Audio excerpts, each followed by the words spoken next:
The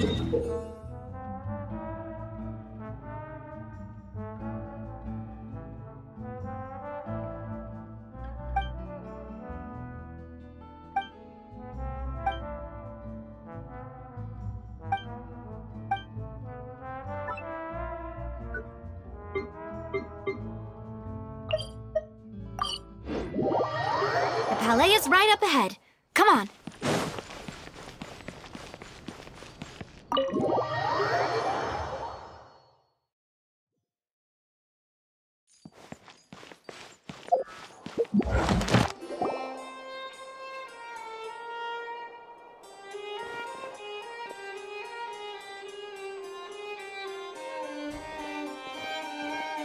Halt! Please state your business here. The Chief Justice is presently occupied with official matters. This place does look pretty heavily guarded. Guess that proves that Nervalet's files are really secure. Hey, don't you recognize us? Huh? Who are you? Just to be clear, I don't care who you are or who you might be related to. Our rules make no exceptions. See? They've got great discipline, too. Yep. Paimon can tell. If you're here just to crack jokes, I can point you towards the exit. Unlike some, we're busy, so please leave if you don't have a reason to be here. No. What I meant to say is, shouldn't you remember us from a few days ago? We were at the trial of the great magician Linny. Oh, yes, I remember. I read about it in the Steambird. You must be Linny's attorneys. It's all coming back to me now. We're here today to report and archive some information on a follow-up case. Is that even a thing? Of course. Don't worry. We're here on official business. You can trust us. All right then, I'll let you through. The Chief Justice is just inside. Thanks so much.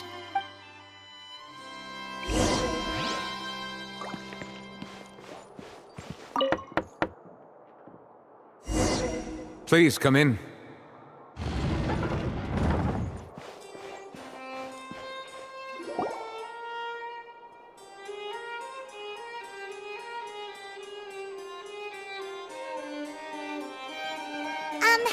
Sorry to barge in, Monsieur Nervalet. We only lied to get in because we didn't know any other way. It's all right. Please let me know how I may be of assistance to you. So you're not mad at us? We're looking for a man called Vacher. He may have been an eyewitness in the serial disappearances case. If we can find him, we may be able to unearth some key information on the case. Ah, I see. In that case, please wait here a moment while I browse through the files.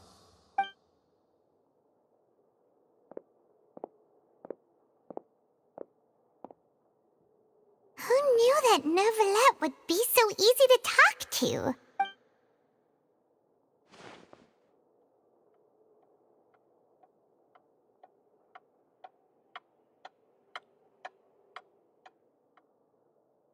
Unfortunately, I'm quite certain that no one by the name of Vacher has been involved in any case, criminal or civil, in the past several years. There are no records of him either in the files or in my memory. Traveler, what if it was really just a dream? Is that so? All right then. Thank you so much, Monsieur Neuvillette. We'll take our leave now. Ahem.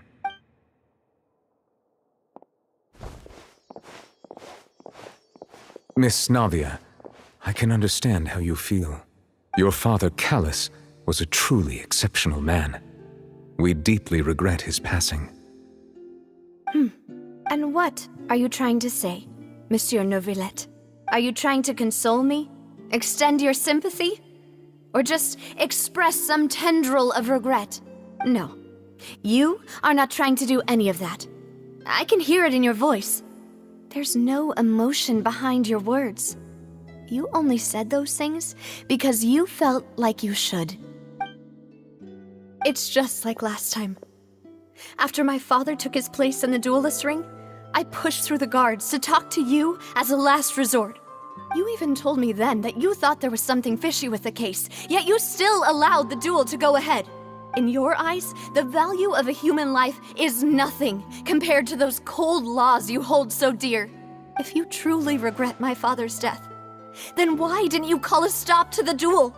Why didn't you give me the power to stop him from throwing his life away? Why did you just let him die, despised and hated by all? Everything was hanging on a thread at that moment. Just the tiniest effort could have changed everything. There are still so many things I never got to tell him. So many questions he still owes me answers to. If you really have no heart, then just look me in the eyes. I, Navia, will show you the true meaning of regret. I'm sorry, Miss Navia. You and my father are truly alike. You keep all kinds of things in your heart and never say a word to anyone. It's not so much that you can't feel, but that you would never express anything. Oh well. In any case, everyone already knows full well the apathy of the Chief Justice. My apologies for taking my emotions out on you, Monsieur Chief Justice. Let's go, Traveler and Paimon.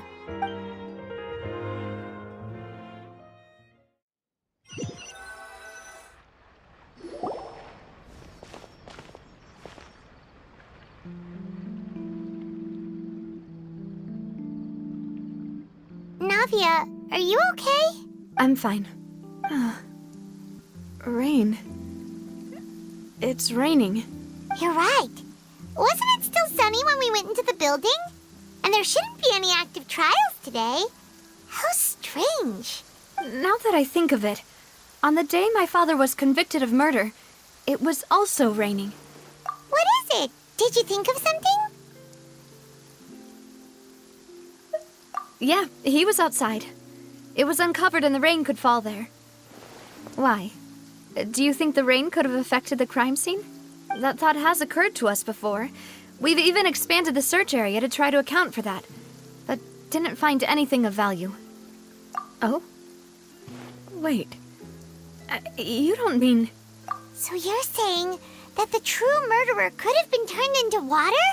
And then got washed away with the rain? Yeah.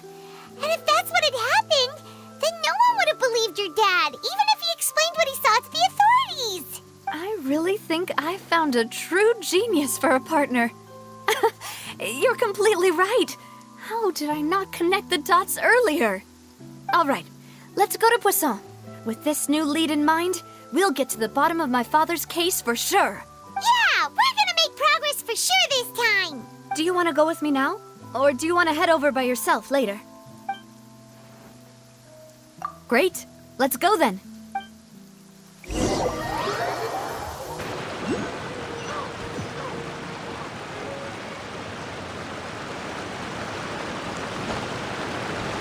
No time to lose.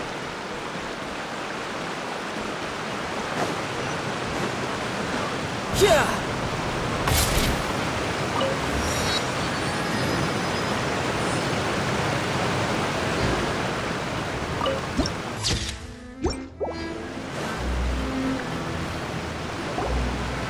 Whoa, what a huge ship!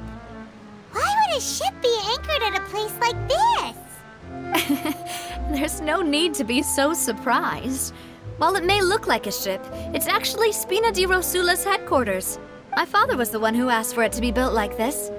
Perhaps our taste in exterior design is the only thing we occasionally had in common. A gigantic and glamorous ship embodies discovery, opportunity, ambition, and conquest. It symbolizes Spina di Rosula's bright and limitless future. And Paimon thought you were bluffing when you said Spina di Rosula had a glorious past. Paimon was confused why a group with such a history would live in the sewers. But now that Paimon has seen this ship for herself, she's been convinced. Well, Poisson is where Spina di Rosula began, after all. It's our main base, our home.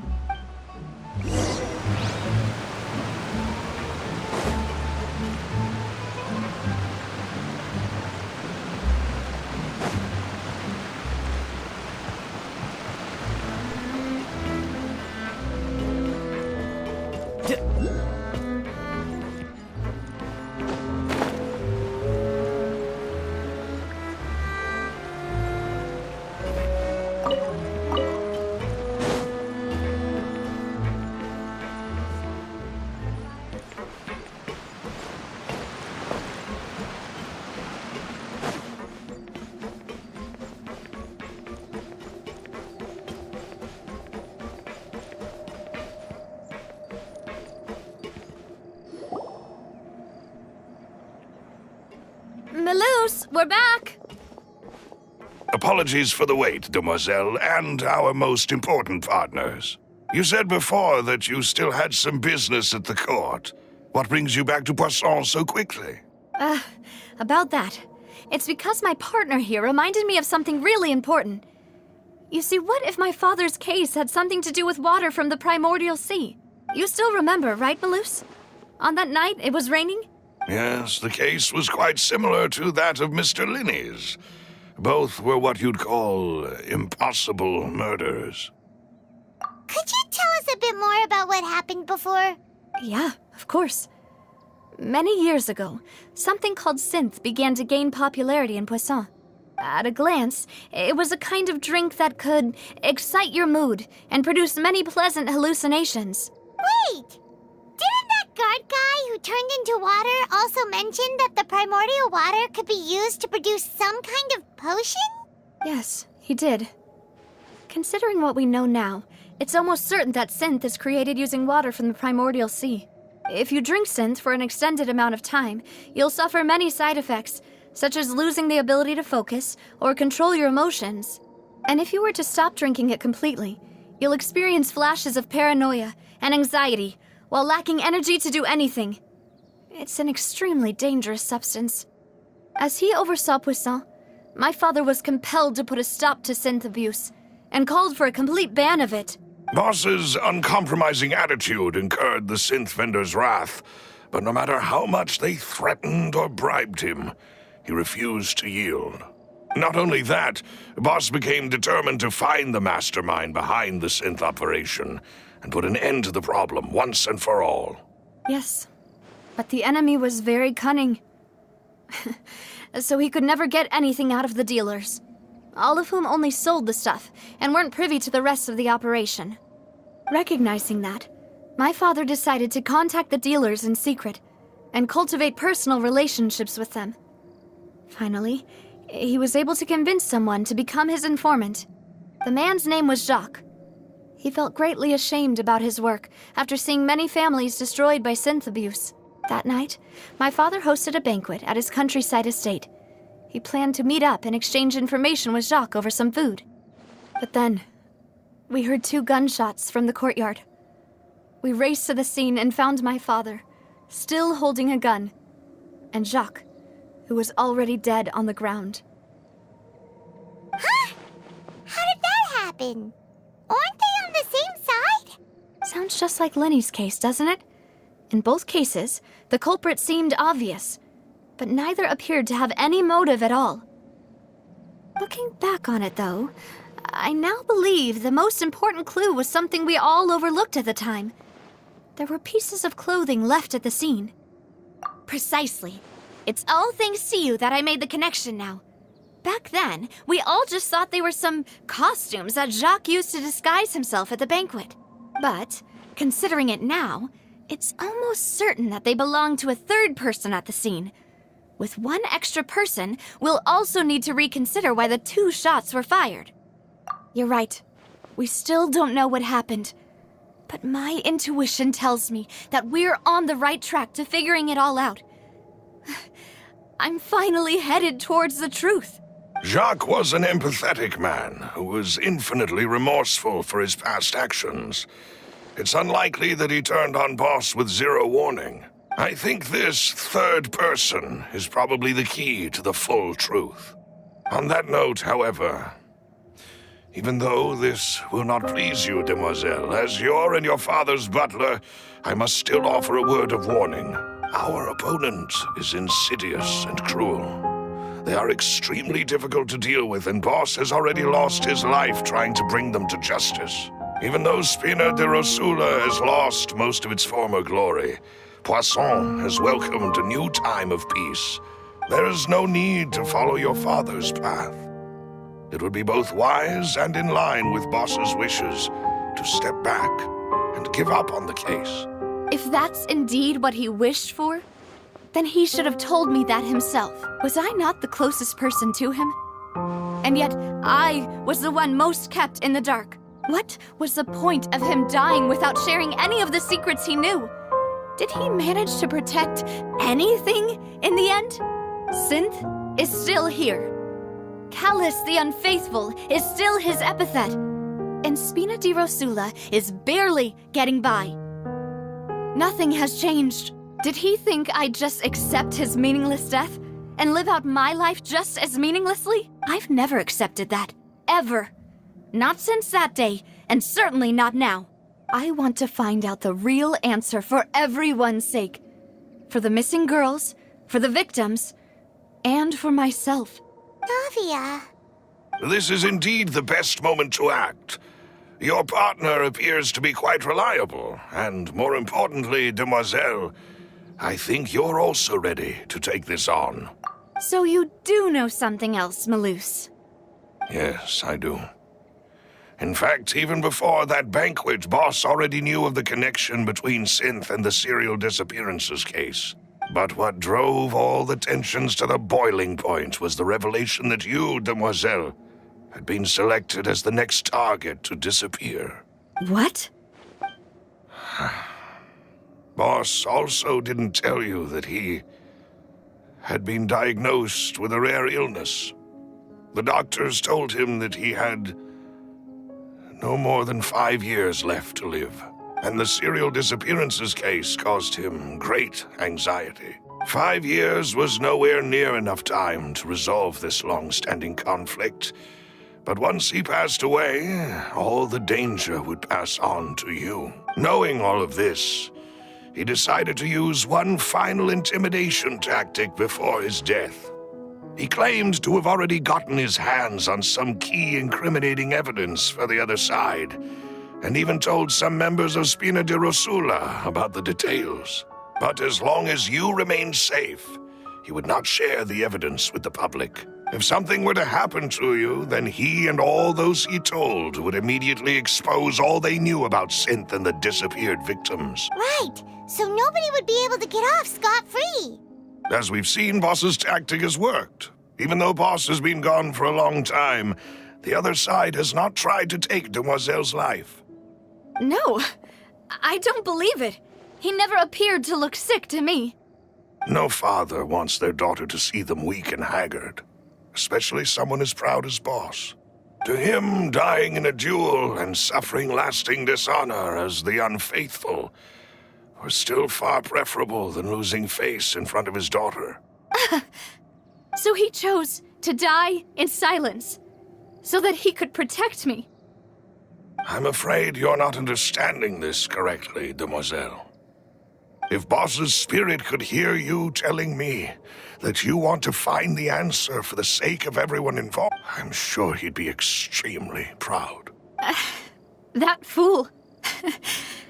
Couldn't he have just given it to me straight? No. He might have set up everything precisely because he never... Is that the amount of confidence he had in me? And what if I was never able to make it to... Yeah. I suppose that's true. With the way he'd set things up, if I had wanted, I could have just lived out my life without a care in the world. But thankfully, he rarely talked to me about complex matters, and thus understood little of me as a person. In this case, he really didn't need to give me an easy way out. Malus, what was the key evidence that he shared with you? It's the location where Synth is produced. Essentially, it's the enemy's headquarters. When he was threatening the enemy, Boss didn't share the specifics of the incriminating evidence he found.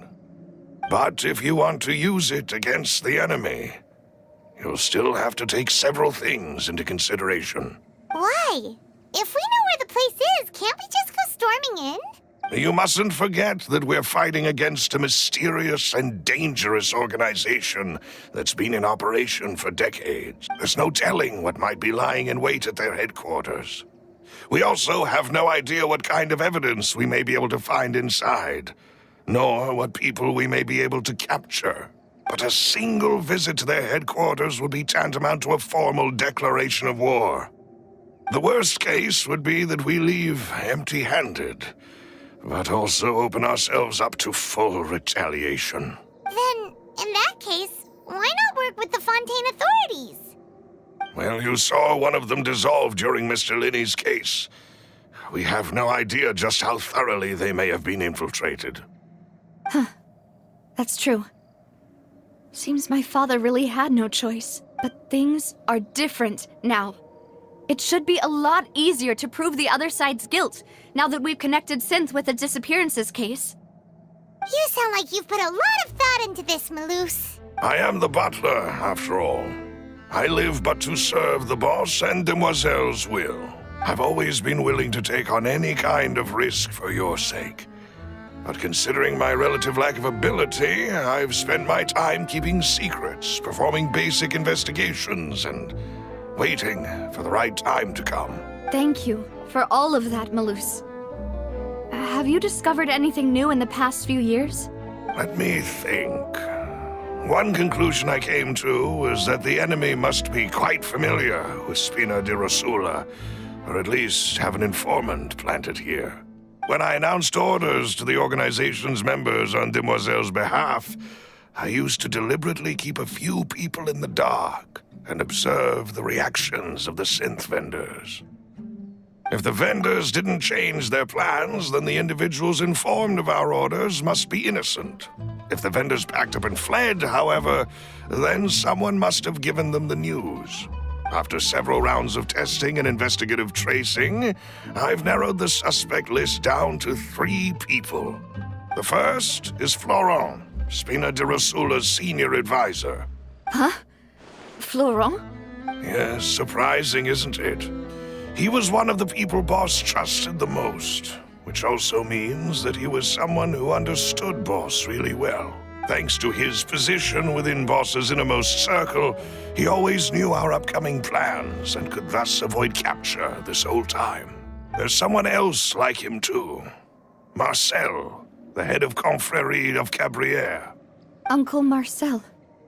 It's a guild in Poisson.